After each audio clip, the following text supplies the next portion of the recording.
তাইলে আমরা প্রথমে অনুশীলনীর প্রশ্নগুলো দেখি যে অনুশীলনীর প্রশ্নগুলো আমরা পারতেছি কিনা। তাইলে প্রথমে আমরা চলে আসি কোষ বিভাজন কাকে বলে। দেখো এই প্রশ্নটা আমাদের সরাসরি দেওয়া নাই, আমরা এই প্রশ্নের উত্তর সরাসরি দেওয়া নাই, আমরা হচ্ছে এটা একটু নিজের মতো করে লিখতে হবে। তাইলে কোষ বিভাজন কাকে বলে, এটা একটা প্রক্রিয়া না, তাইলে যে বিশেষ প্রক্রিয়ায় কি তৈরি হয়, এখানে মাতৃকোষ থেকে অপত্য কোষ তৈরি হয়, তাইলে যে বিশেষ প্রক্রিয়ায় মাতৃকোষ থেকে অপত্য কোষ সৃষ্টি হয় তাকেই কি বলে, কোষ বিভাজন বলে। তাহলে যে বিশেষ প্রক্রিয়ায় মাতৃকোষ থেকে অপত্য কোষ তৈরি হয় তাকেই কি বলতেছে, আমাদের কোষ বিভাজন বলতেছে। এরপরের প্রশ্নে আমরা চলে আসি, সমীকরণিক বিভাজন কাকে বলে। তাহলে সমীকরণিক বিভাজন কোনটা, সমীকরণিক বিভাজন হচ্ছে মাইটোসিস। তাইলে প্রথমে লিখতে হবে যে মাইটোসিস কোষ বিভাজনকে কি বলে, সমীকরণিক বিভাজন বলে। তারপর 2 লাইন সমান গ্যাপ দিব, দিয়ে সেকেন্ড প্যারা করব যদি ক্ষয় থাকে সেক্ষেত্রে। তাহলে সেকেন্ড প্যারায় প্রথমে আমরা কি লিখব, মাইটোসিসের সংজ্ঞা। তাইলে যে কোষ মাইটোসিস কাকে বলে, মাইটোসিসের মনে আছে। তাইলে যে কোষ বিভাজন প্রক্রিয়ায় প্রকৃত বা সুকেন্দ্রিক কোষের নিউক্লিয়াস এবং সাইটোপ্লাজম নিউক্লিয়াস এবং ক্রোমোজোম উভয়েই একবার বিভাজিত হয় এবং অপত্য কোষের ক্রোমোজোম সংখ্যা মাতৃকোষের ক্রোমোজোম সংখ্যার কেমন থাকে, মাতৃকোষের ক্রোমোজোম সংখ্যার সমান থাকে, তাদেরকে কি বলা হয়, তাকে কি বলা হয়, মাইটোসিস কোষ বিভাজন বলা হয়। তাইলে যেহেতু মাইটোসিস কোষ বিভাজনে অপত্য কোষের ক্রোমোজোম সংখ্যা মাতৃকোষের ক্রোমোজোম সংখ্যার সমান থাকে, কেমন থাকে, সমান থাকে, এই যে সমান থাকার জন্যই মাইটোসিসকে কি বলা হয়, সমীকরণিক বিভাজন বা ইকুয়েশনাল ডিভিশন বলা হয়। এরপরে রচনামূলক প্রশ্নে আমরা চলে আসি, মাইটোসিসের বিভিন্ন পর্যায়সমূহের চিহ্নিত চিত্র, তার মানে প্রোফেজ থেকে টেলোফেজ পর্যন্ত 5টা পর্যায়ে চিহ্নিত চিত্র আমরা এগুলো পড়ছি। এরপরে দেখি মাইটোসিস প্রক্রিয়ার গুরুত্ব। তাহলে মাইটোসিসের গুরুত্ব আমরা এটা নোট দিয়ে দিছি এবং সম্পূর্ণটা পড়াই দিছি অলরেডি। তাহলে মাইটোসিসের গুরুত্ব তোমাদের বইয়ে হিজিবিজি করে অনেক লেখা আছে, একদম 1 পৃষ্ঠা 1.5 পৃষ্ঠা পর্যন্ত লেখা আছে, আমরা এটা সাজিয়ে দিছি নোটে যেভাবে সেইভাবেই তোমরা পড়বা। তাহলে মাইটোসিসের ফলে কি হয় আমরা একটু স্মরণ করার চেষ্টা করি, যে মাইটোসিসের ফলে আমাদের প্রথমত চলে আসি কোষে ক্রোমোজোমের সমতা রাখা হয়, তার মানে যত সংখ্যক মাতৃকোষেও ক্রোমোজোম থাকে অপত্য কোষেও কি হয়, সেম পরিমাণ ক্রোমোজোম থাকে। তারপরে আমরা চলে আসি মাইটোসিস কোষ বিভাজন কোথায় হয়, জাইগোটে মাইটোসিস কোষ বিভাজন হয় আমরা জানি। তাহলে জাইগোটে মাইটোসিস কোষ বিভাজনের মাধ্যমে কি হয়, ছোট একটা জাইগোট থেকে কোটি কোটি কোষ সৃষ্টির মাধ্যমে একটি পূর্ণাঙ্গ জীব সৃষ্টি হয়। তারপরে আর মাইটোসিস কোথায় ঘটে, তার আমাদের দেহকোষে মাইটোসিস ঘটে, সুকেন্দ্রিক জীবের দেহকোষে কি ঘটে, মাইটোসিস ঘটে। তাহলে দেহকোষে মাইটোসিস ঘটার ফলে আমাদের দেহ কি হয়, দৈর্ঘ্যে বৃদ্ধি পায় এবং প্রস্থে বৃদ্ধি পায়। তাহলে দৈর্ঘ্যে বৃদ্ধি পায় মানে কি লম্বা হয়, আর প্রস্থে বৃদ্ধি পায় মানে কি মোটা হয়। তারপরে আরও কিছু জিনিস আছে এর ভেতরে, মাইটোসিসের গুরুত্বের ভেতরে একটা জিনিস ছিল অনিয়ন্ত্রিত মাইটোসিস সম্পর্কে। কি সম্পর্কে, অনিয়ন্ত্রিত মাইটোসিস সম্পর্কে। তাইলে অনিয়ন্ত্রিত মাইটোসিসের ফলে আমাদের কি হয়, অনিয়ন্ত্রিত মাইটোসিসের ফলে আমাদের 2টা ঘটনা ঘটে। একটা হচ্ছে টিউমার সৃষ্টি হয় এবং এই টিউমার থেকেই পরবর্তীতে কি সৃষ্টি হয়, মরণঘাতী ক্যান্সার সৃষ্টি হয়। তাইলে মরণঘাতী কি সৃষ্টি হয়, মরণঘাতী ক্যান্সার সৃষ্টি হয়। তাহলে এই টিউমার আর ক্যান্সার সৃষ্টিটাও কি মাইটোসিসের গুরুত্বের মধ্যে লিখতে হবে। তাহলে অনিয়ন্ত্রিত মাইটোসিসের ফল হিসেবে মাইটোসিসের গুরুত্বের মধ্যে আমাদের টিউমার ক্যান্সারের কথাটাও কি করতে হবে, লিখে দিতে হবে। তাইলে এই গেল হচ্ছে মাইটোসিসের গুরুত্ব সম্পর্কে। তাইলে প্রশ্নগুলো আমাদের মোটামুটি পড়া আছে, আমরা একটু এমসিকিউ প্র্যাকটিস করি, আমাদের অনুশীলনীর এমসিকিউ। দেখো প্রথম এমসিকিউয়ে চলে আসি। প্রথম এমসিকিউ কি বলা আছে, কোন ধাপে নিউক্লিয়াসটি আকারে সবচেয়ে বড় হয়। এটা একদম কমন সেন্স। কোনো একটা জিনিস নিউক্লিয়াসের কি হবে, মাইটোসিস প্রক্রিয়ায় নিউক্লিয়াস ভাঙে, বিভাজিত হয়। তাহলে কোনো একটা জিনিস ভাঙে কখন, যেটা সবচেয়ে বড় হয়ে যায়, বড় হওয়ার পরে তো ভাঙে। একটা বেলুন যদি ফুলাইতে থাকো, সেই বেলুনটা ফাটবে কখন, একদম তার সাধ্যের সবচেয়ে বড় আকৃতি যখন সে ধারণ করবে, তারপর আরও বাতাস দিলে সে ফেটে যাবে। তাইলে সবচেয়ে বড় থাকবে কখন? একদম প্রথমেই বড় থাকবে, বড় হওয়ার পরেই বিভাজন শুরু হবে। তার মানে প্রথম ধাপে কি থাকবে? আকারে সবচেয়ে বড় থাকবে। তাইলে প্রোফেজ ধাপে কি হয়?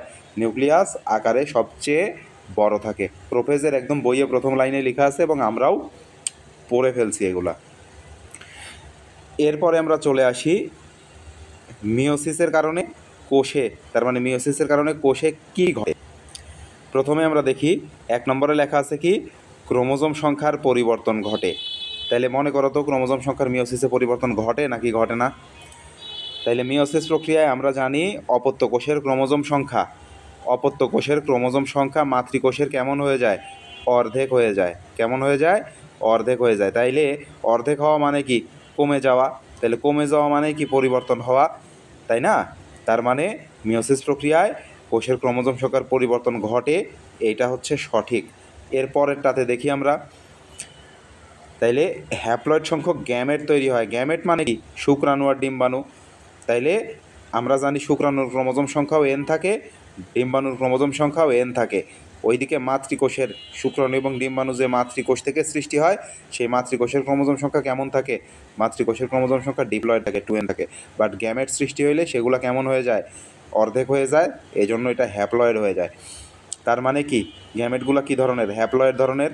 তার মানেই এই যে হ্যাপ্লয়েড সংখ্যক গ্যামেট তৈরি হয়, এইটাও কি সঠিক।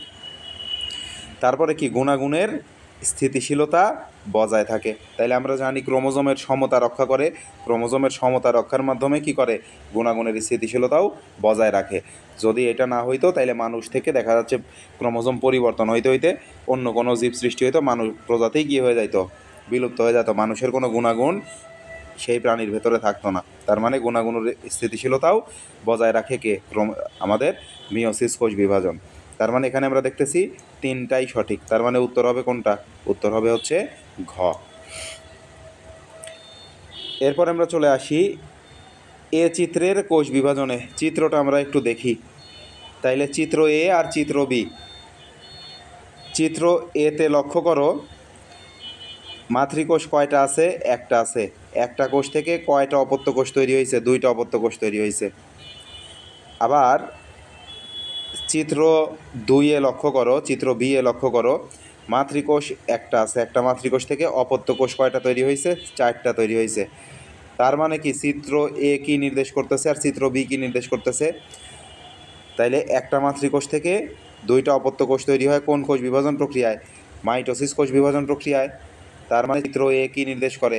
চিত্র এ নির্দেশ করে হচ্ছে মাইটোসিস। চিত্র এ নির্দেশ করে কি? মাইটোসিস। এখন আমরা দেখি চিত্র বি। চিত্র বি এ একটা মাতৃকোষ থেকে কয়টা অপত্য কোষ তৈরি হচ্ছে? একটা মাতৃকোষ থেকে 4টা অপত্য কোষ তৈরি হচ্ছে। তাহলে এই ঘটনাটা ঘটে কোথায়? এই ঘটনাটা ঘটে আমরা জানি হতে মিওসিসে। কোথায় ঘটে? মিওসিসে। তার মানে চিত্র এ নির্দেশ করতেছে মাইটোসিস কোষ বিভাজন প্রক্রিয়াকে এবং চিত্র বি নির্দেশ করতেছে মিওসিস কোষ বিভাজন প্রক্রিয়াকে। তাইলে দেখি আমরা একটু প্রশ্নে কি বলছে। চিত্র এ, চিত্র এ মানে কি? মাইটোসিস। চিত্র এ মানে কি? চিত্র এ মানে হচ্ছে মাইটোসিস। তাইলে মাইটোসিসে কি ঘটে দেখি আমরা একটু। মাতৃকোষ এবং নতুন সৃষ্ট কোষে সমগুণ সম্পন্ন থাকে। তাহলে ক্রোমোজোম সংখ্যা সমান থাকে মাইটোসিসে। মাতৃকোষেও যে কয়টা থাকে, অপত্য কোষেও সে কয়টা থাকে। তার মানেই কি? মাতৃকোষ আর নতুন সৃষ্ট কোষ সমগুণ সম্পন্ন থাকে, কারণ ক্রোমোজোমই আমাদের গুণাগুণ নিয়ন্ত্রণ করে। তার মানে 1 নম্বরটা হচ্ছে কি সঠিক। এরপরে চলে আসো, এরপরে নতুন কোষে ক্রোমোজোম সংখ্যা মাতৃকোষের ক্রোমোজোম সংখ্যার অর্ধেক হয়ে যায়। তাহলে এই অর্ধেক হওয়ার ঘটনাটা কই ঘটে? মিওসিসে ঘটে। তাহলে এখানে কি মিওসিস সম্পর্কে বলছে না মাইটোসিস সম্পর্কে বলছে? মাইটোসিস সম্পর্কে বলছে। তার মানে 2 নম্বর তথ্যটা কি? 2 নম্বর তথ্যটা হচ্ছে ভুল। মাইটোসিসের ক্ষেত্রে এটা প্রযোজ্য নয়, এটা প্রযোজ্য মিওসিসের ক্ষেত্রে। তারপরে চলে আসি 3 নম্বর, ক্রোমোজোম মাত্র একবার বিভাজিত হয়। তাহলে ক্রোমোজোম আমরা জানি মাইটোসিসে ক্রোমোজোম এবং নিউক্লিয়াস উভয়েই কয়বার বিভাজিত হয়? একবার বিভাজিত হয়। তার মানে 3 নম্বর ঘটনাটা কি সঠিক। তার মানে এই 3 নম্বর প্রশ্নের উত্তর হবে কোনটা? 1 আর 3। তাহলে 1 আর 3 গ। আমরা পরের প্রশ্নে চলে আসি। পরের প্রশ্নে কি বলছে দেখো, বি চিত্রের বিভাজনটি এ চিত্র থেকে ব্যতিক্রম। তাহলে বি চিত্রটা কিসের ছিল? মিওসিসের চিত্র ছিল। আর এই চিত্র কিসের? মাইটোসিসের। তার মানে এই প্রশ্নের মানে কি, যে মিওসিস মাইটোসিস থেকে ব্যতিক্রম। তার মানে মিওসিসের ক্ষেত্রে কি ঘটে, মাইটোসিসের ক্ষেত্রে কি ঘটে না, দুইটার মধ্যে পার্থক্য কি আছে। দেখো, অপত্য জীবে ক্রোমোজোম সংখ্যা ঠিক থাকে। তাহলে এই যে ক্রোমোজোম সংখ্যা ঠিক থাকে নাকি থাকে না? তাহলে ঠিক থাকে। কিসের জন্য? চিত্র বি হচ্ছে কি মিওসিস, চিত্র এ হচ্ছে কি মাইটোসিস। তাইলে এই ক্রোমোজোম সংখ্যা ঠিক রাখে। ক্রোমোজোম সংখ্যা ঠিক রাখা বলতে ঠিক হচ্ছে সমতা রক্ষা। ঠিক রাখা মানে কি? সমতা রক্ষা করা, যেন বেড়ে না যায়। এই ঘটনাটা, এই কাজটা কে করে? এরপরে দেখো, ক্রোমোজোমের সংখ্যা বেড়ে যায়। ক্রোমোজোমের সংখ্যা কি বেড়ে যায়? স্বাভাবিকভাবে বাড়তে দেয় না। তারপরে কি? দেহের স্বাভাবিক বৃদ্ধি ঘটে। দেহের স্বাভাবিক বৃদ্ধি ঘটে কার ক্ষেত্রে, কার জন্য? তাহলে দেহকোষে বৃদ্ধি ঘটে কার জন্য? মাইটোসিসের জন্য। এরপর অস্বাভাবিক কোষ সৃষ্টি হয়। অস্বাভাবিক কোষ সাধারণত কি হয় না? সৃষ্টি হয় না। তাইলে বি চিত্রের বিভাজনটি এ চিত্র থেকে ব্যতিক্রম। তার মানে কি? বি চিত্র কি কাজ করে এখানে? ক্রোমোজোমের সমতা ঠিক রাখে। এইটা এই সেন্স থেকে উত্তর করতে হবে। উত্তর হবে হচ্ছে ক, অপত্য জীবে ক্রোমোজোম সংখ্যা কি থাকে? ঠিক থাকে মিওসিসের মাধ্যমে। এই কাজটা মিওসিস করে, মাইটোসিস করে না। এই জন্যই বি এ থেকে ব্যতিক্রম। এরপরে আমরা চলে আসি সৃজনশীল প্রশ্নে। সৃজনশীল প্রশ্নের প্রথমেই আমরা চলে আসি মাইটোসিস কোথায় ঘটে। তাহলে মাইটোসিস কোথায় ঘটে এটা আমরা নোট দিয়ে দিছি, এবং এটা আমাদের 2 লাইনে বা 3 লাইনে লিখতে হবে। তাহলে মাইটোসিস কোথায় ঘটে একটু মনে করো তো। আমাকে প্রথমে বলতে হবে এইটা প্রকৃত কোষে ঘটে না হচ্ছে, তার মানে কি সুকেন্দ্রিক কোষে ঘটে না প্রাককেন্দ্রিক কোষে ঘটে। তার মানে প্রোক্যারিওটিকে ঘটে না ইউক্যারিওটিকে। আমরা জানি ইউক্যারিওটিক কোষে মাইটোসিস ঘটে। ইউক্যারিওটিক কোষে, তার মানে প্রকৃত কোষে। তাহলে প্রথমেই আমাদের বলতে হবে কি প্রকৃত কোষী জীবে। তাহলে প্রকৃত কোষী জীবের কোথায় মাইটোসিস ঘটে? আমরা জানি প্রকৃত কোষী জীবের দেহকোষে মাইটোসিস ঘটে। কোথায় ঘটে? দেহকোষে। দেহকোষে ঘটে বলেই আমাদের দেহ দৈর্ঘ্য এবং প্রস্থে বৃদ্ধি পায় মাইটোসিস কোষ বিভাজনের মাধ্যমে। তাইলে আমরা প্রথমে লিখলাম প্রকৃত কোষী জীবের দেহকোষে। এরপরে আমরা চলে আসি আর কোথায় বৃদ্ধি পায়? উদ্ভিদে বৃদ্ধি পায়। উদ্ভিদের বর্ধনশীল অংশের ভাজক টিস্যুতে। তার মানে উদ্ভিদের যেসব অংশ বড় হয়, আমরা প্রথম দিনই পড়ছিলাম। তাইলে একটা গাছের যেসব অংশ বড় হয়, তাহলে নিচের দিকে শিকড় আছে, মূল আছে, তাহলে মূল বড় হবে। তারপরে এই দিকে যে পাতা আছে, তাইলে এই পাতার যে ডাল আছে, এই ডালের একদম অগ্রভাগ বড় হবে, তাই না? তাহলে এটা আমরা কিভাবে বলবো যে প্রকৃত কোষীজীবের দেহকোষে মাইটোসিস হয়ে থাকে। এছাড়া উদ্ভিদের বর্ধনশীল অংশের ভাজক টিস্যু, যেমন কি ওপরে আছে কি কাণ্ড, তাহলে কাণ্ড আর মূলের অগ্রভাগ, কাণ্ড আর মূলের অগ্রভাগ। তারপরে ভ্রূণ দিয়ে দুইটা, ভ্রূণমূল, ভ্রূণমুকুল। তারপরে এমনি মুকুল। তারপরে কি বর্ধনশীল পাতা। তাইলে কাণ্ড মূলের অগ্রভাগ, ভ্রূণমূল, ভ্রূণমুকুল আর মুকুল, এর সাথে কি বর্ধনশীল পাতা। এই সব জায়গায় কি হয়? মাইটোসিস কোষ বিভাজন হয়। তাহলে একটা বললাম আমরা কি, একটা বললাম হচ্ছে প্রকৃত কোষী জীবের, তার মানে ইউক্যারিওটিক জীবের দেহকোষে ঘটে। আর একটা বললাম উদ্ভিদের বর্ধনশীল ভাজক টিস্যুতে ঘটে, উদ্ভিদের বর্ধনশীল অংশের ভাজক টিস্যুতে ঘটে। আর একটা বলতে হবে 3 নম্বরে, নিম্ন শ্রেণীর উদ্ভিদ এবং প্রাণীর অযৌন জননের সময়। আমরা জানি অযৌন জননের প্রধান মাধ্যম মাইটোসিস। তাহলে নিম্ন শ্রেণীর উদ্ভিদ ও প্রাণীর অযৌন জননের সময় কি ঘটে? মাইটোসিস ঘটে। তাহলে 3 লাইনে। তাহলে মাইটোসিস কোথায় ঘটে? প্রথমে আমরা বললাম কি, প্রথমে বললাম হচ্ছে প্রকৃত কোষী জীবের দেহকোষে। তারপরে বললাম উদ্ভিদের বর্ধনশীল অংশের ভাজক টিস্যু, যেমন কাণ্ড এবং মূলের অগ্রভাগ, ভ্রূণমূল, ভ্রূণমুকুল, মুকুল, বর্ধনশীল পাতা। আর আরেকটা বললাম 3 নম্বর পয়েন্টে, নিম্ন শ্রেণীর উদ্ভিদ এবং প্রাণীর অযৌন জননের সময় মাইটোসিস ঘটে। তাইলে মাইটোসিস কোথায় ঘটে এটা আমরা পড়ছি। তারপরে মিওসিসকে হ্রাসমূলক বা রিডাকশনাল বিভাজন বলা হয় কেন? তাইলে আমরা বলছিলাম যে মাইটোসিসকে সমীকরণিক বিভাজন বলা হয় কেন, মিওসিসকে হ্রাসমূলক বিভাজন বলা হয় কেন। প্রশ্ন দুইটা খুবই ইম্পর্টেন্ট। এখান থেকে পরীক্ষায় এই দুইটা থেকে একটা আসার সম্ভাবনা খুবই বেশি। তাহলে এটা লিখে দেওয়া আছে আমাদের নোটে। তাহলে মিওসিসকে হ্রাসমূলক বিভাজন বলা হয় কেন, এই প্রশ্নটা আমরা কিভাবে লিখব?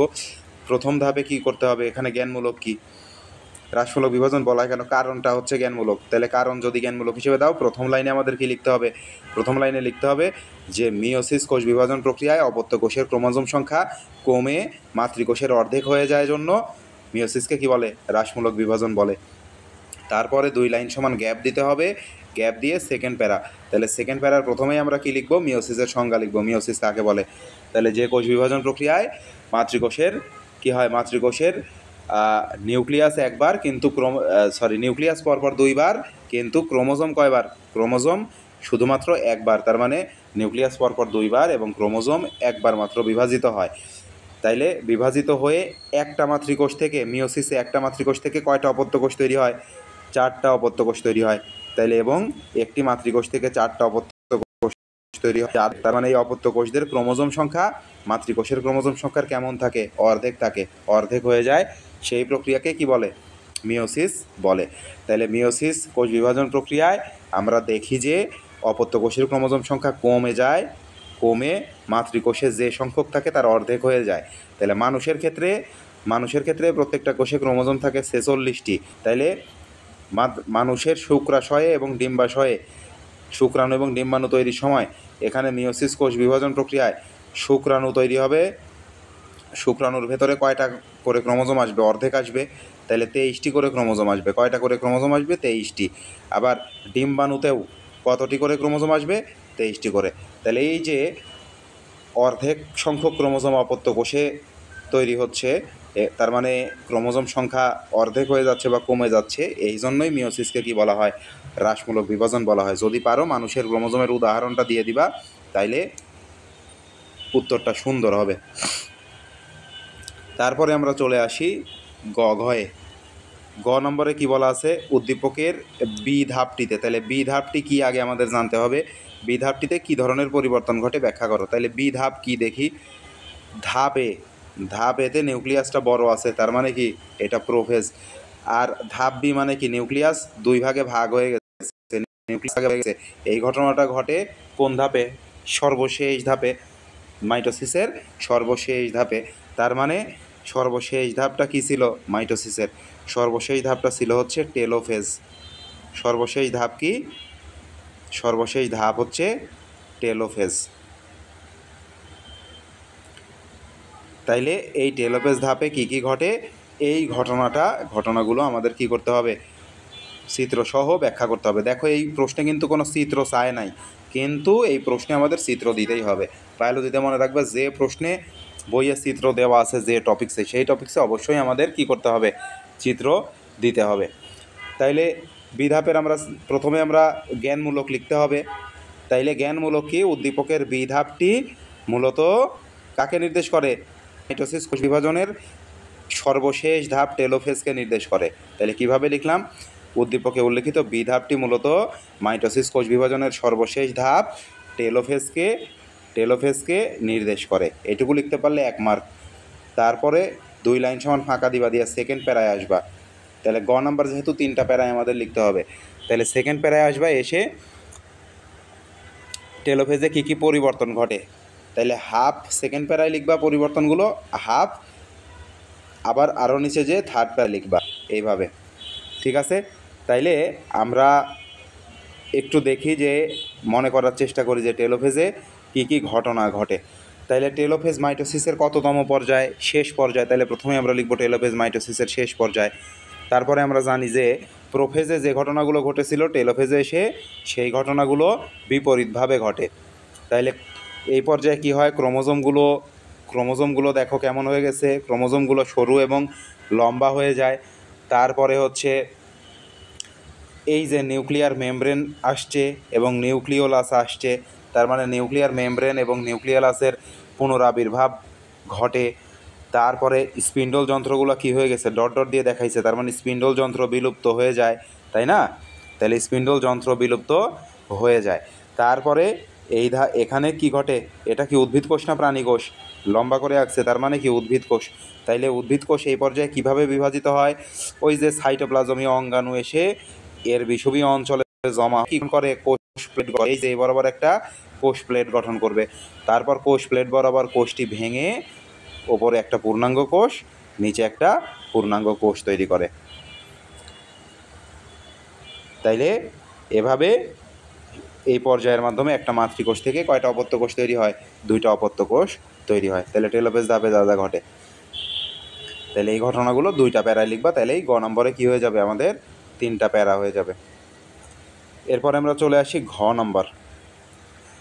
উদ্দীপকে উল্লেখিত প্রক্রিয়াটি সঠিকভাবে না ঘটলে, তাহলে উদ্দীপকে উল্লেখিত প্রক্রিয়া দেখো, ধাপ এ এটা দিছে প্রোফেজ, ধাপ বি দিছে টেলোফেজ, তার মানে দুইটাই কি মাইটোসিস প্রক্রিয়া।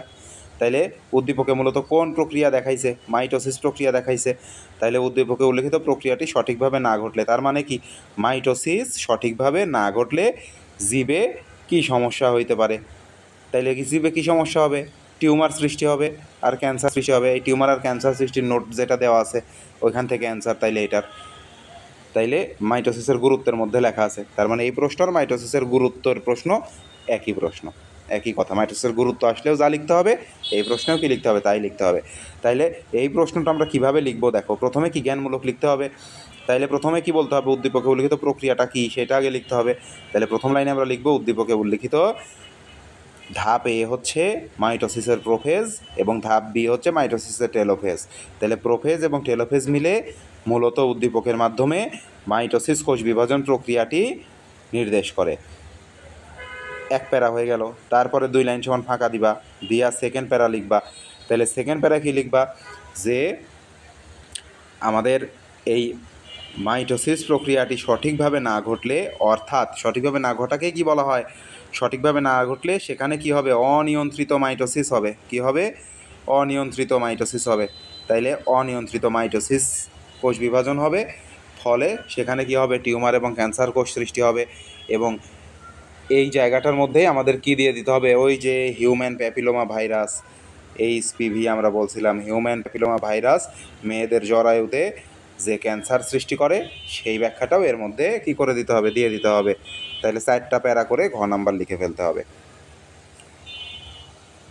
তাইলে এই গেল হচ্ছে আমাদের বইয়ের প্রশ্ন, এই গেল আমাদের বইয়ের প্রশ্ন। তাহলে বইয়ের প্রশ্ন আমরা আশা কি ধরতে পারবো নাকি? আমরা কিছু এক্সট্রা প্রশ্ন দেখি, পরীক্ষা প্রশ্নগুলো দেখি হয় এবং তো এই প্রশ্নটা আসছে হচ্ছে চিটাগাং বোর্ডে 2024 সালে। তাহলে এই প্রশ্নটা আসছে চিটাগাং বোর্ডে 2024। একটু দেখি প্রশ্নটা কি। দেখো চিত্র এ, একটা কোষ দেখাইছে নিউক্লিয়াস বড়, তার মানে প্রোফেজ দেখাইছে। তারপরে চিত্র বি, চিত্র বিতে কি হয়েছে দেখো, এই যে আমাদের স্পিন্ডল যন্ত্র কোনা কোনা হয়ে গেছে। স্পিন্ডল যন্ত্র কি হয়েছে? কোনা কোনা হয়ে গেছে। স্পিন্ডল যন্ত্র কোনা কোনা হয় মাইটোসিসের কোন ধাপে মনে আছে? মনে করো মেটাফেজ ধাপে। তাইলে মেটা মানে মাঝখানে, তার মানে মাঝখানে কোনা কোনা হয়ে যাবে। তাইলে বি নির্দেশ করতেছে কি? মেটাফেজ। আর সি নির্দেশ করতেছে কি? দেখো নিউক্লিয়াস 2টা কি হয়ে গেছে? আলাদা হয়ে গেছে, তার মানে সর্বশেষ ধাপ এটা। এটা কি? তার মানে টেলোফেজ। তাইলে আমরা প্রথমটা দেখতেছি প্রোফেজ, তারপরেরটা দেখতেছি মেটাফেজ, তারপরেরটা দেখতেছি কি? টেলোফেজ। তাহলে এই যে চিত্র দেখে চিনতে হবে যে কি ঘটনা দেখাইছে চিত্রে, কোনটা কোন ধাপ। এখন আমরা চলে আসি প্রশ্নে। উদ্দীপকের কোষ বিভাজনের বি ধাপে, বি ধাপ মানে কি রে? বি ধাপ, বি ধাপ মানে কি? মেটাফেজ। তার মানে মেটাফেজ পর্যায়ে কি ঘটে ব্যাখ্যা করো। তাহলে মেটাফেজ পর্যায়ে কি ঘটে? প্রথমেই আমরা দেখি মেটাফেজ পর্যায়ে। তাইলে মেটাফেজ পর্যায়ে, মেটা মানে কি? সর্বাধিক মোটা এবং খাটো। তার মানে এই পর্যায়ে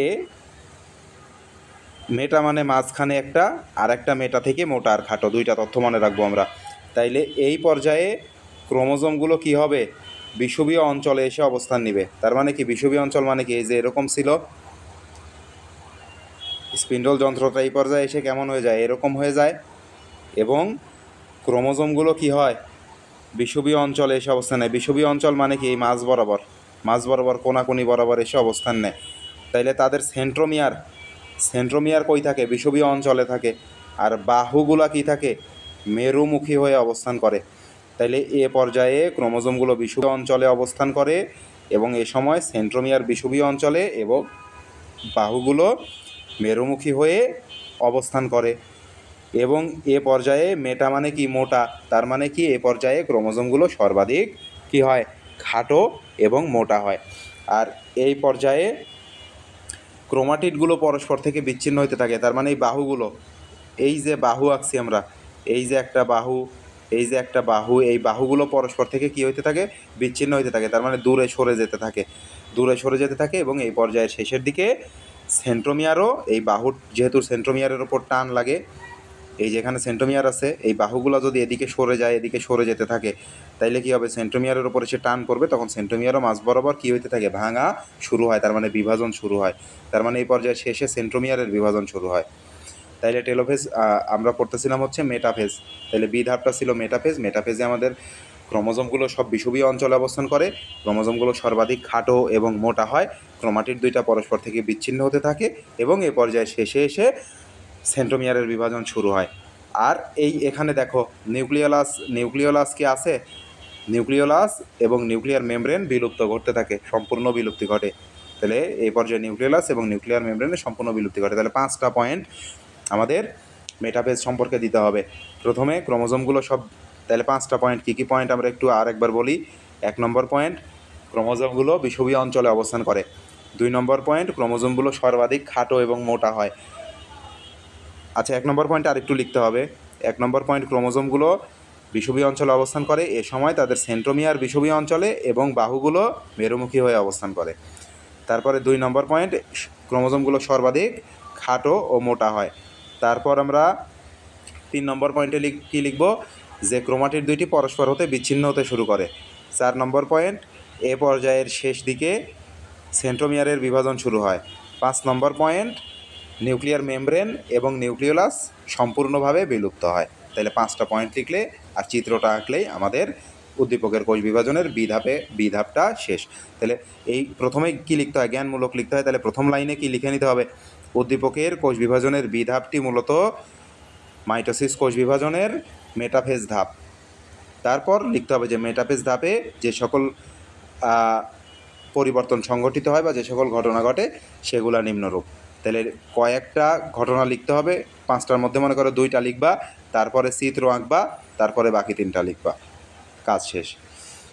তাইলে এই হচ্ছে আমাদের মেটাফেজ সম্পর্কে। এরপরে আমরা দেখি পরের ঘ নম্বর প্রশ্নে আমাদের কি চাইছে। ঘ নম্বর প্রশ্নে বলছে ক্রোমোজোমের বিভিন্ন পরিবর্তন ধাপ এ থেকে সি সৃষ্টিতে বিশেষ ভূমিকা রাখে। তার মানে কি? ধাপ এ থেকে সি পর্যন্ত ক্রোমোজোমের কী কী পরিবর্তন ঘটে সেইটা লিখতে হবে। তার মানে কি? ধাপ এ কি? প্রোফেজ। ধাপ এ হচ্ছে প্রোফেজ, ধাপ সি টেলোফেজ। তার মানে এই যে প্রোফেজ, মেটাফেজ, অ্যানাফেজ, টেলোফেজ, 5টা ধাপই এখানে বর্ণনা করা লাগবে ঘ নম্বরে। তাহলে একটু ছোট ছোট করে বর্ণনা করার চেষ্টা করবা। যখন সব আসবে তখন মেইন 3টা করে পয়েন্ট দিয়ে শেষ করে দিবা। সব পয়েন্ট লিখতে গেলে সময় পাবা না। 1 নম্বর প্রশ্ন আমাদের পড়া শেষ। আমরা 2 নম্বর প্রশ্নে এসে আমরা 10টা প্রশ্ন দেখব। 2 নম্বর প্রশ্নে দেখো কোষ বিভাজন দেখাইছে। প্রথমে দেখো নিউক্লিয়াস কি আছে? 2n। এখানেও কি আছে? 2n diploid. এখানে একটা থেকে কয়টা উৎপন্ন হয়েছে? 2টা উৎপন্ন হয়েছে। একটা থেকে কয়টা উৎপন্ন হয়েছে? 2টা উৎপন্ন হয়েছে। তাইলে এইটুকু ঘটনাটাকে বলতেছে এক্স বিভাজন। তাইলে এক্স বিভাজনের যে ধাপে ক্রোমোজোমগুলো মেরুমুখী হয়, তাইলে এক্স বিভাজন বলতে এখানে কোন বিভাজনকে বলা হচ্ছে? তাইলে এই যে ক্রোমোজোম সংখ্যা সমান থাকে কোন বিভাজনে? মাইটোসিস বিভাজনে। তাইলে প্রথমেই আমাদের জ্ঞানমূলক লিখতে হবে যে উদ্দীপকে উল্লেখিত এক্স বিভাজন মূলত মাইটোসিস কোষ বিভাজনকে নির্দেশ করে। তারপরে এর সাথেই লিখতে হবে মাইটোসিস বিভাজনের কোন ধাপে ক্রোমোজোমগুলো মেরুমুখী হয়। তাইলে মেরুমুখী হয় কখন? আগে বিষুবীয় অঞ্চলে আসে। আগে কি? বিষুবীয় অঞ্চলে আসে। তারপর এখান থেকে অর্ধেক ওপরের মেরুতে চলে যায়, অর্ধেক নিচের মেরুতে চলে যায়। তাইলে এই যে বিষুবীয় অঞ্চলে আসে কোন ধাপে? মেটাফেজ ধাপে। তার মানে এর পরের ধাপে কি হবে? মেরুর দিকে দৌড় দিবে। তার মানে মেটাফেজের পরের ধাপ কি? অ্যানাফেজ। তাইলে আমরা এখানে জ্ঞানমূলকে লিখব উদ্দীপকে উল্লিখিত এক্স বিভাজনটি মূলত মাইটোসিস বিভাজন। মাইটোসিস বিভাজনের অ্যানাফেজ ধাপে ক্রোমোজোমগুলো মেরুমুখী হয়। তারপরে অ্যানাফেজ ধাপের এখানে বর্ণনা দিতে হবে। তাহলে অ্যানাফেজ ধাপে আমরা চিত্র আঁকছিলাম কিভাবে? অ্যানাফেজ ধাপে ওই যে 4 কোণা একটা চিত্র ছিল, 4 কোণা চিত্রের ভেতরে আমাদের মাঝ বরাবর একটা লাইন ছিল, আর এদিক থেকে আমাদের বিষুবীয় স্পিন্ডল যন্ত্রটা আবার গোলাকৃতির ধারণ করে, তাই না? এরকম ছিল। এই পর্যায়ে ক্রোমোজোমগুলো কী করতে থাকে, মেরুমুখী যাইতে থাকে। আগেরবার বিষুবীয় অঞ্চলে ছিল, এবার ক্রোমোজোমগুলো কী করতে হবে, 4টা ক্রোমোজোমের আমাদের হাফ আঁকতে হবে ওপরের দিকে, হাফ আঁকতে হবে কোন দিকে, নিচের দিকে। তাইলে এই যে অর্ধেক গেছে ওপরের মেরুর দিকে, অর্ধেক আসছে নিচের মেরুর দিকে। ক্রোমোজোম আঁকলাম না, এগুলো সব ক্রোমোজোম হবে এরকম করে আর কি। ঠিক আছে, তাইলে এটা কোন ধাপ, অ্যানাফেজ ধাপ। তাইলে অ্যানাফেজ ধাপে কী কী ঘটে, অ্যানাফেজ ধাপে কী কী ঘটে? তাইলে মেটাফেজ ধাপের শেষে কি শুরু হয়েছিল, সেন্ট্রোমিয়ারের বিভাজন শুরু হয়েছিল। তার মানে অ্যানাফেজ ধাপে সেন্ট্রোমিয়ারটা কি হয়ে যাবে, আমাদের এরকম ছিল,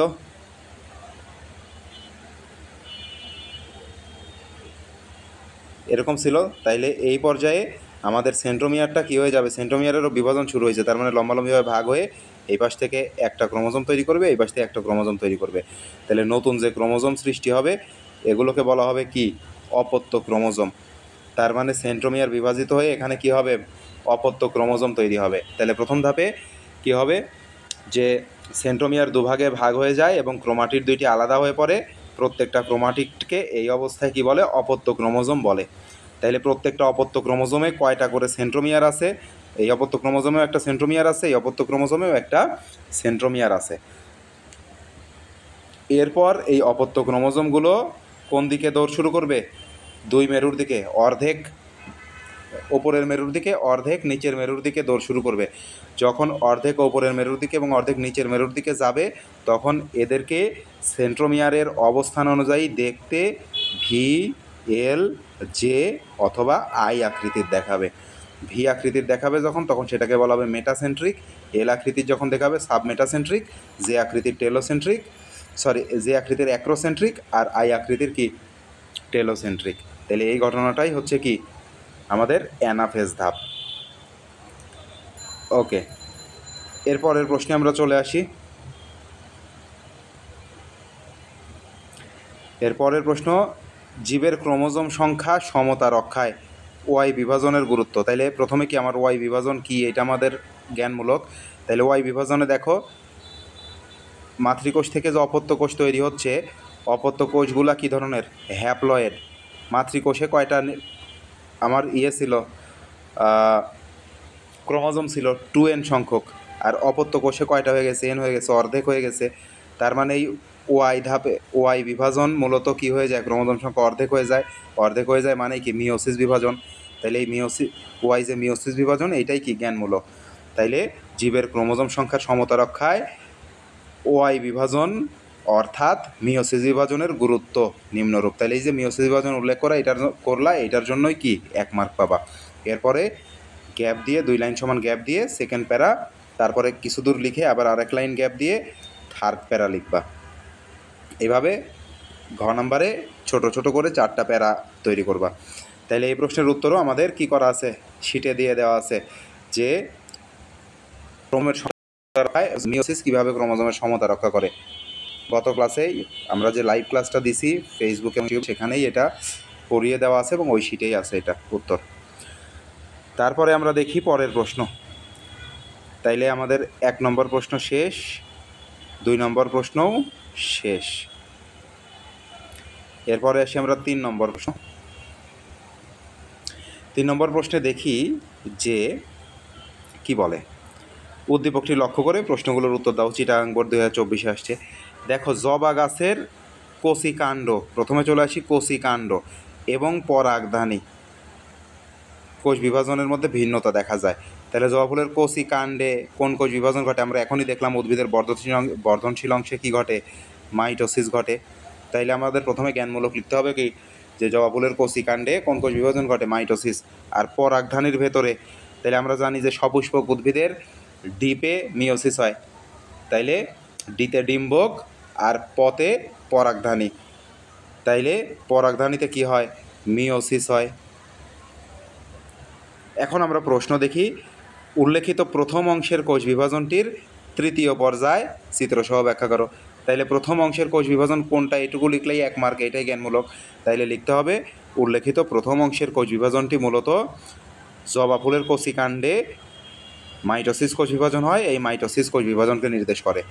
এইটুকু লিখলে 1 মার্ক। তারপরে লিখতে হবে যে মাইটোসিস কোষ বিভাজনের তৃতীয় পর্যায়, দ্বিতীয় প্যারায় লিখবা মাইটোসিস কোষ বিভাজনের তৃতীয় পর্যায় কোনটা, প্রোফেজ, প্রোমেটাফেজ, মেটাফেজ। তাহলে এখানেও কিসের বর্ণনা চাইছে, মেটাফেজের বর্ণনা চাইছে। আগেরটাতে আমরা এটা পড়ে আসছি অলরেডি। তাহলে মেটাফেজের বর্ণনা চিত্রসহ ব্যাখ্যা করতে হবে। তারপরে আমরা ঘ নম্বর প্রশ্ন দেখি। দ্বিতীয় অংশের বিভাজন প্রক্রিয়াটি প্রজাতির বৈচিত্র্য সৃষ্টি করে, বিশ্লেষণ করো। তাহলে দ্বিতীয় অংশের বিভাজন প্রক্রিয়া কি, এইটুকু লিখলেই 1 মার্ক জ্ঞানমূলক। তাইলে লিখতে হবে দ্বিতীয় অংশের অর্থাৎ জবা ফুলের পরাগধানীর কোষ বিভাজন প্রক্রিয়াটি মূলত মিওসিস কোষ বিভাজন প্রক্রিয়া, এইটুকু লিখলে 1 মার্ক। তারপরে মিওসিস কীভাবে প্রজাতির বৈচিত্র্যতা সৃষ্টি করে, এটাও আমাদের শিটে দেওয়া আছে, যে এই প্রশ্নের সাথেই আমাদের, সরি ওই প্রশ্ন না, এই যে এটা ক্রোমোজোমের সমতা রক্ষা আর হচ্ছে প্রজাতির বৈচিত্র্যতা সৃষ্টি, এই দুইটাই মিওসিসের গুরুত্বের মধ্যে আমাদের আলাদা করে দিয়ে দেওয়া আছে। তাহলে শিট দেখে এটা পড়ে ফেলতে হবে। এরপরে আমরা চলে আসি পরের প্রশ্নে, 4 নম্বর প্রশ্নে। এই প্রশ্নগুলো দেখো এখন হুবহু একই রকম আসবে, কারণ এর বাইরে আর প্রশ্ন করার মতো জায়গা নাই। দেখো, উদ্দীপকের এ অংশের কোষ বিভাজনের যে ধাপে ক্রোমোজোমগুলো সর্বাধিক মোটা ও খাটো হয়, দেখো আমি চিত্র না দেখেই আমি এটা সর্বাধিক মোটা খাটো কথা দেখেই আমি বুঝতে পারতেছি যে কোন কোষ বিভাজন সম্পর্কে বলছে। তাইলে প্রথম ধাপে দেখো ক্রোমোজোম 2টা ছিল, এখানেও অপত্য কোষে 2টা আছে, তার মানে এটা কি মাইটোসিস। তাইলে উদ্দীপকের এই অংশের কোষ বিভাজনটি মূলত মাইটোসিস কোষ বিভাজন প্রক্রিয়া, এটা প্রথম লাইনে লিখতে হবে। তারপর লিখতে হবে কি মাইটোসিস কোষ বিভাজনের কোন ধাপে সর্বাধিক খাটো ও মোটা হয়, মোটা হয় মেটাফেজে। তাইলে মেটাফেজ ধাপে ক্রোমোজোমগুলো সর্বাধিক খাটো মোটা হবে, এখানেও কি মেটাফেজ ধাপের বর্ণনা। তাহলে মেটাফেজ ধাপ আমরা দেখতেছি বারবার রিপিট হচ্ছে, তার মানে মেটাফেজ ধাপ খুব ইম্পর্টেন্ট। সবচেয়ে বেশি আসে মূলত মেটাফেজ, অ্যানাফেজ আর টেলোফেজ, এই তিনটা একদম খুব ভালোভাবে পড়তে হবে, একটা লাইনও যেন বাদ না যায়। তারপরে তাহলে এই প্রশ্নটাও আমরা পারবো, পড়ে ফেলছি অলরেডি। আমরা পরের প্রশ্নে চলে আসি। ক্রোমোজোমের সমতা রক্ষায় বি অংশের ভূমিকাই মুখ্য। তাইলে এই যে এই প্রশ্ন আর এটা একই, তাহলে ক্রোমোজোমের সমতা রক্ষায় মিওসিসের ভূমিকা, তাহলে এটাও আমাদের শিটে আছে, পড়া শেষ আমাদের এগুলো। পরের প্রশ্নে চলে আসি। এই জবা ফুলের কচিকাণ্ডের ঘটনা আবার, তাহলে ওইটাই রিপিট হয়েছে। তারপর একটা চলে আসি, দেখো সবগুলো একই ধরনের, এই যে মাইটোসিস নির্দেশ করতেছে, মিওসিস নির্দেশ করতেছে। তাহলে এক্সের সর্বশেষ ধাপটি বর্ণনা করো। তাহলে এক্স মাইটোসিস, মাইটোসিসের সর্বশেষ ধাপ কি টেলোফেজ। তাহলে দেখো টেলোফেজও আবার রিপিট আসছে। তাইলে আমরা সবচেয়ে বেশি দেখি মেটাফেজ আর টেলোফেজ আসে, সাথে অ্যানাফেজও আসে। তারপরে কি জীবের জিনগত বৈচিত্র্য সৃষ্টি এবং প্রজাতি টিকিয়ে রাখতে। এই প্রশ্ন মানে কি, এই যে আগের ওই দুইটা প্রশ্নের সমন্বয়, প্রজাতির বৈচিত্র্য আর হচ্ছে কি আমাদের হচ্ছে এই যে ক্রোমোজোমের সমতা, এই দুইটা প্রশ্ন একসাথে হইলে এই প্রশ্নটা হয়। তার মানে এটা আমাদের শিট থেকে পড়া হয়ে গেছে। তারপরে 7 নম্বরে আসি। দেখো 7 নম্বরটা একটা ইউনিক প্রশ্ন, একটু লক্ষ্য করো। চিত্র এটা দেখো আমাদের প্রথম থেকে চিত্র, তাহলে চিত্র কি আমরা চিনি না, তাহলে চিত্র এ না চিনলে এখানে উত্তর করতে পারবো না জ্ঞানমূলক। তার মানে যে বায়োলজির এক অধ্যায় এবং আর এক অধ্যায় সংমিশ্রণ করেও প্রশ্ন আসতে পারে। তাহলে চিত্র এটা মূলত কি সেন্ট্রিওল, প্রথম অধ্যায় খুলবা, প্রথম অধ্যায় দেখবে এরকম চিত্র দেওয়া আছে সেন্ট্রিওলের। তাহলে চিত্র এ হচ্ছে সেন্ট্রিওল। এই তাহলে জ্ঞানমূলকের একটা অংশ পেলাম, চিত্র এ সেন্ট্রিওল। তাহলে এই সেন্ট্রিওল বি প্রক্রিয়ায় কি ভূমিকা পালন করে। তাহলে বি প্রক্রিয়া কি, বি প্রক্রিয়া দেখো এখানে 46টা ক্রোমোজোম আছে, এখানেও 46, এখানেও 46, তার মানে কি ক্রোমোজোম সংখ্যার পরিবর্তন হয়নি, সমান আছে মানে কি মাইটোসিস। তাইলে আমাদের জ্ঞানমূলক কী হবে, উদ্দীপকে উল্লেখিত চিত্র এ হচ্ছে সেন্ট্রিওল এবং বি প্রক্রিয়াটি হচ্ছে মাইটোসিস। তাইলে সেন্ট্রিওল মাইটোসিস প্রক্রিয়ায় কী ভূমিকা পালন করে। সেন্ট্রিওল মূলত, এটা তোমাদের বইয়ে দেওয়া নাই, এটা হায়ার ক্লাস থেকে করছে, বা তোমাদের প্রথম অধ্যায়ে যে সেন্ট্রিওল এর পড়া আছে ওর মধ্যে লেখা আছে। তাহলে সেন্ট্রিওল আমাদের কোষ বিভাজন প্রক্রিয়ায় গুরুত্বপূর্ণ। তাহলে এই প্রশ্নটার উত্তরটা কীভাবে লিখবা এটা একটু আমি বলি, তোমরা প্রয়োজনে লিখে নিতে পারলে লিখে নিবা, না হলে পরে শুনে লিখে নিবা আর কি ক্লাস। তাহলে দেখো উদ্দীপকে উল্লেখিত, উত্তরটা কীভাবে লিখবা, প্রথম প্যারায় লিখবা জ্ঞানমূলক। তাহলে উদ্দীপকে উল্লেখিত সেন্ট্রিওল, এটি উদ্দীপকে উল্লেখিত বি প্রক্রিয়ায় অর্থাৎ মাইটোসিস প্রক্রিয়ায় গুরুত্বপূর্ণ ভূমিকা পালন করে। তার মানে কি সেন্ট্রিওল মাইটোসিসে কীভাবে হেল্প করে। তারপরে দ্বিতীয় প্যারায় চলে যাবা, দ্বিতীয় প্যারায় 2 লাইন ফাঁকা দিয়ে দ্বিতীয় প্যারায়। তাইলে সেন্ট্রিওল কোষ বিভাজন প্রক্রিয়ায়, সেন্ট্রিওল মূলত আমাদের যে স্পিন্ডল যন্ত্রে তন্তু তৈরি হয়, এই স্পিন্ডল তন্তু তৈরি হয় হচ্ছে এই সেন্ট্রিওল তৈরি করে স্পিন্ডল তন্তু। তাইলে দ্বিতীয় প্যারায় লিখবা যে সেন্ট্রিওল কোষ বিভাজনের জন্য অত্যন্ত গুরুত্বপূর্ণ অঙ্গাণু স্পিন্ডল তন্তু তৈরি করে। এই স্পিন্ডল তন্তুগুলো পরস্পর যুক্ত হয়ে স্পিন্ডল যন্ত্র তৈরি করে। তাহলে স্পিন্ডল যন্ত্র তৈরি হয় আমাদের কোন ধাপে বলো তো? প্রোমেটাফেজ ধাপে স্পিন্ডল যন্ত্র তৈরি হয়।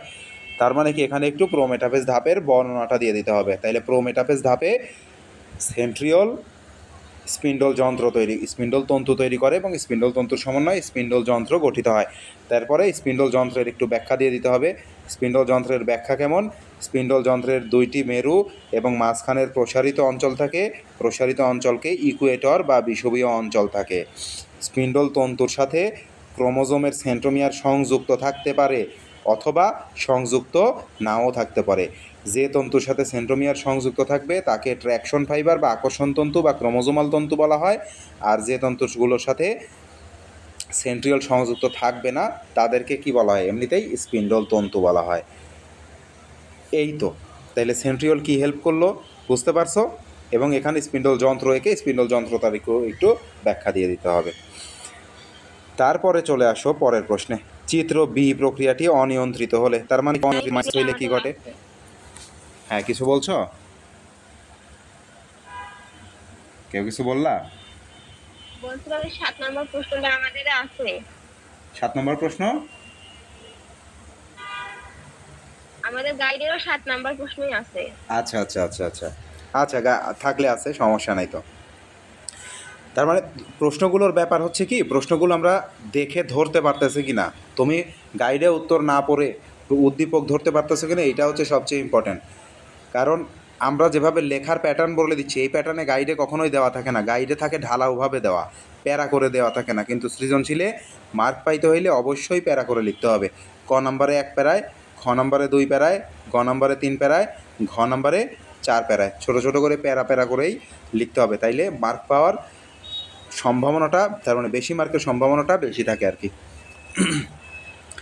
তারপরে আমরা চলে আসি, দেখো তাইলে এটা কি অনিয়ন্ত্রিত মাইটোসিস হইলে কি ঘটে? ওই টিউমার ক্যান্সার সৃষ্টি হবে, জরায়ুতে ক্যান্সার হবে, এগুলা বর্ণনা করতে হবে। 8 নম্বর প্রশ্নটা আমরা দেখি, চিত্র 1 এবং 2 এর মধ্যে পার্থক্য। তাহলে চিত্র 1 কি দেখো? চিত্র 1 মাইটোসিস, ক্রোমোজোম সংখ্যা 2n আছে, এখানেও 2n এখানেও 2n, তার মানে মাইটোসিস। আর এইটা কি দেখো? ক্রোমোজোম সংখ্যা 2n আছে, অপত্য কোষগুলোতে সব কি হয়ে গেছে? n হয়ে গেছে, তার মানে এটা মিওসিস। তার মানে কি মাইটোসিস আর মিওসিসের পার্থক্য। তাইলে আমরা মাইটোসিস আর মিওসিসের পার্থক্য বলছিলাম যে খ, গ, ঘ যে কোনো নাম্বারেই আসতে পারে। তাহলে পার্থক্যটা আগে যাদের ক্লাস নিচ্ছিলাম ওদের লিখে দেওয়া আছে, ওদের থেকে কালেক্ট করে নিতে বলছিলাম, অথবা নিজে বানায় নিবা। যদি না পারো তাইলে আমাকে জানাও, আমি আবার লিখে দেওয়ার চেষ্টা করব।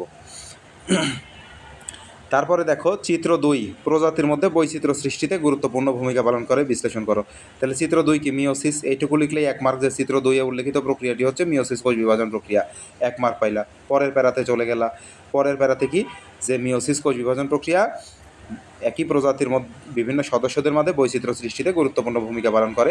তারপরে আমাদের নোটে যেটা দেওয়া আছে কীভাবে বৈচিত্র্য সৃষ্টি করে ওইটুকু লিখে দিলেই আমাদের কাজ শেষ। লেখার সময় অবশ্যই প্যারার হিসাবটা ঠিক রাখবা আর কি।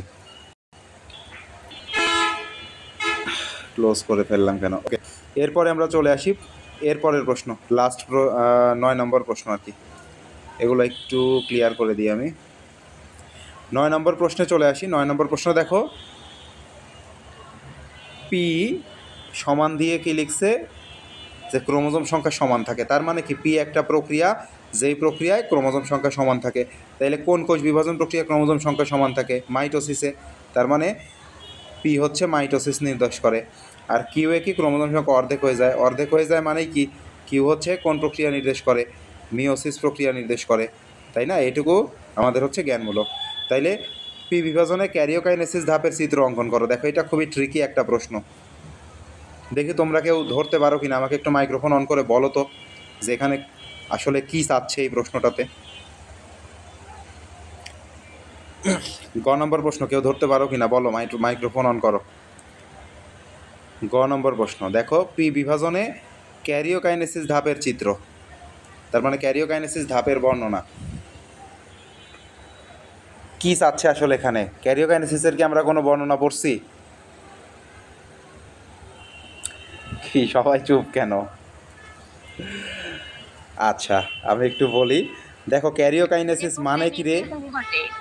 হ্যাঁ নিউক্লিয়াসের বিভাজন হয়। হ্যাঁ, ক্যারিওকাইনেসিসে নিউক্লিয়াসের বিভাজন হয়। তাহলে আমরা কোন ধাপটা দেখাবো এখানে বলো তো? নিউক্লিয়াসের বিভাজন কোন ধাপে যে নিউক্লিয়াস দুইটা ফাইনালি ভেঙে যায়? মাইটোসিসের 5টা ধাপে নিউক্লিয়াস দুইটা আলাদা হয়ে যায় কোন ধাপে? একটু চিত্রগুলো দেখো তো, কোন ধাপে আলাদা হয়ে যায়? টেলোফেজে। গুড। তাহলে টেলোফেজে আমরা যে দেখি যে টেলোফেজের আগে কিন্তু নিউক্লিয়াস আলাদা হয় না। আমরা যখন টেলোফেজ আঁকি তখন এরকম হয়ে গেছে, তাই না? এই যে এরকম হয়ে গেছে এবং এখানে কি আছে, স্পিন্ডল তন্তুগুলো ডট ডট করে দেওয়া আছে। তাইলে মূলত নিউক্লিয়াসের বিভাজন ঘটে বা ক্যারিওকাইনেসিসটা ফাইনালি ঘটে কোন ধাপে? যে টেলোফেজে। যে তার মানে এই প্রশ্নে কোন ধাপের বর্ণনা চাইছে? টেলোফেজের বর্ণনা চাইছে। ঠিক আছে, তাইলে পি বিভাজনে ক্যারিওকাইনেসিস ধাপের, তার মানে কি পি বিভাজন প্রথমে আমাদের জ্ঞানমূলক লিখতে হবে যে পি চিহ্নিত বিভাজনটি মূলত কি মাইটোসিস কোষ বিভাজন প্রক্রিয়া নির্দেশ করে। তাইলে মাইটোসিস কোষ বিভাজনের আর ক্যারিওকাইনেসিস বলতে কি বোঝায় এখানে লিখে দিতে হবে যে ক্যারিওকাইনেসিস বলতে নিউক্লিয়াসের বিভাজনকে বোঝায়, আর মাইটোসিসের টেলোফেজ পর্যায়ে যে মূলত নিউক্লিয়াস 2 ভাগে ভাগ হয়ে যায় বা নিউক্লিয়াসের বিভাজন সম্পন্ন হয়। তাহলে এটুকু লিখে টেলোফেজের চিত্রসহ আমাদের বর্ণনা লিখে দিতে হবে। তাইলে আমরা দেখতেছি যে সবচেয়ে বেশি প্রশ্ন আসতেছে কোনটা কোনটা থেকে দেখো তো। একটা আসলো মেটাফেজ থেকে আর হলো থেকে, এই দুইটাকে সবচেয়ে বেশি উঠতেছে। তাহলে এই দুটা খুবই ভালোভাবে পড়তে হবে, তার মানে একটা ওয়ার্ডও যেন বাদ না যায়। এরপরে পরের প্রশ্নে চলে আসি, দেখি পি ও কিউ বিভাজন দুটি। পি ও কিউ বিভাজন দুটি তাইলে জীবজগতের জন্য অপরিহার্য মূল্যায়ন করো। তাহলে জ্ঞানমূলক কি পি ও কিউ বিভাজন কি?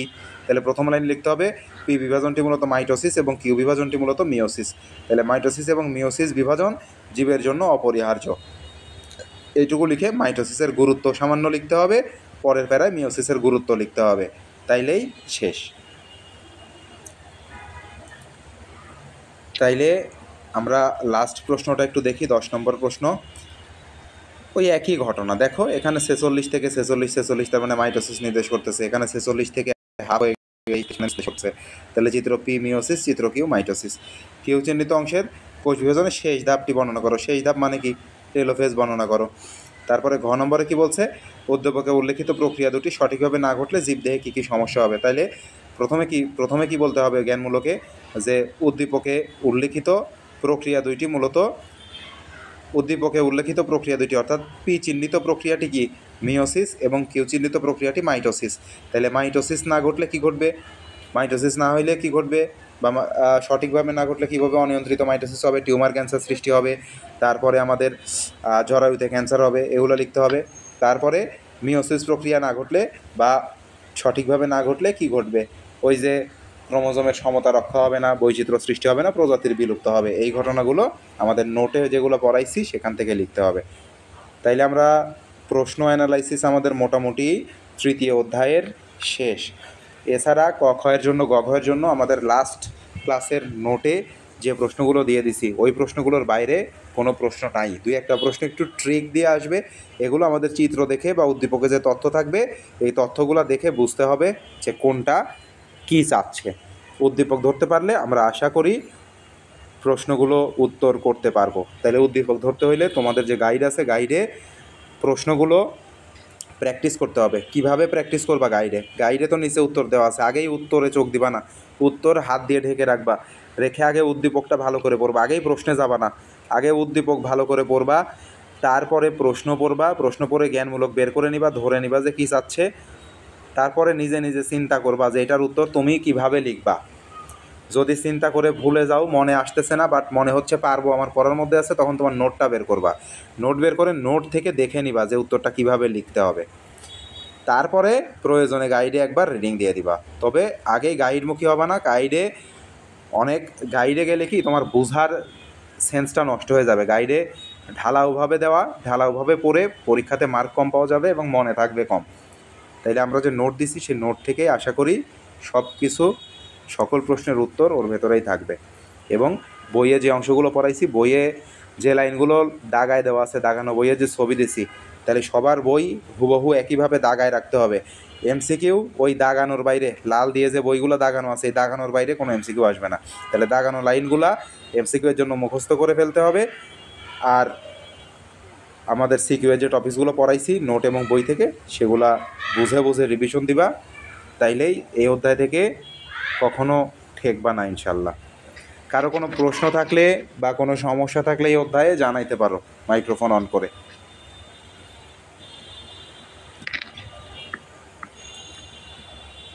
কারো কোনো প্রশ্ন আছে কিনা, বা বাসায় পড়তে যেয়ে যদি পরবর্তীতে কোনো প্রশ্নে সমস্যা পাও বা ধরতে পারতেছো না বা বুঝতেছো না এরকম মনে হয়, তাইলে পার্সোনালি যোগাযোগ করে বুঝাই দিব।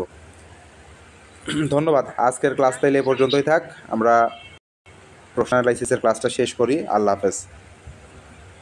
ঠিক আছে, আসসালামু আলাইকুম। আসসালাম।